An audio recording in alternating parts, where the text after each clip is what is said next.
Nous allons à présent poursuivre notre découverte de l'application Educandi.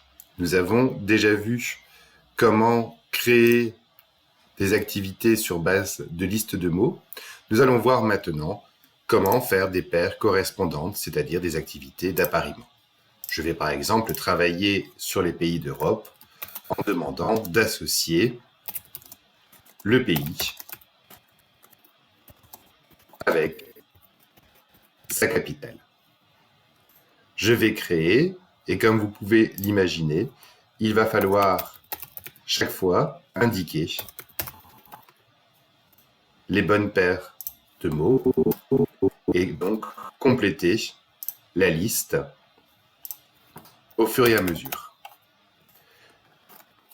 Il est nécessaire, pour pouvoir obtenir toutes les possibilités, de pouvoir mettre suffisamment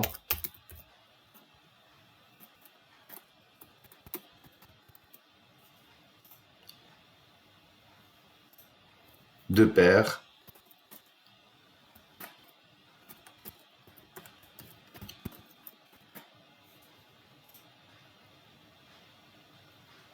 Voilà, vous voyez qu'elle se charge et qu'elle vienne se mettre ici.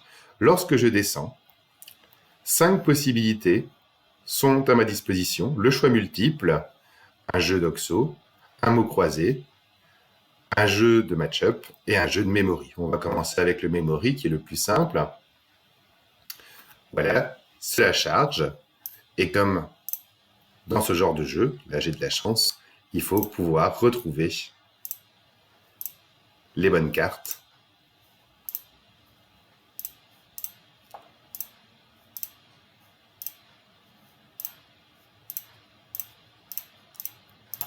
afin de pouvoir faire matcher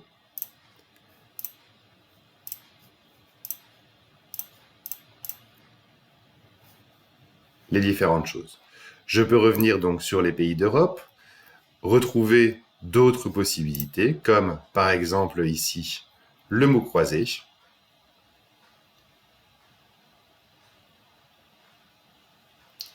Et donc, lorsque je vais cliquer, je vais devoir encoder avec les lettres proposées, comme vous le voyez ici. Nous allons parcourir les autres types d'activités brièvement.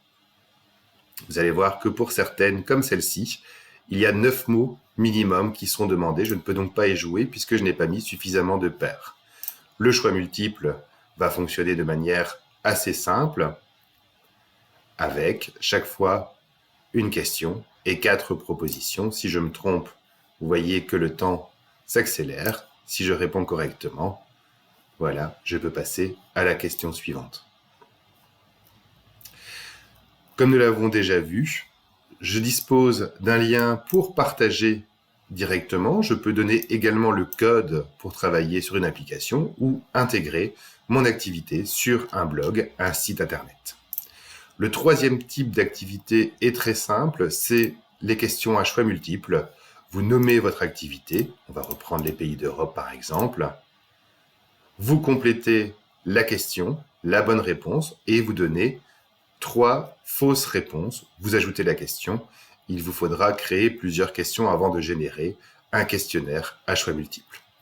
C'est un outil très simple d'utilisation, très pratique et très fonctionnel pour créer de petits exercices.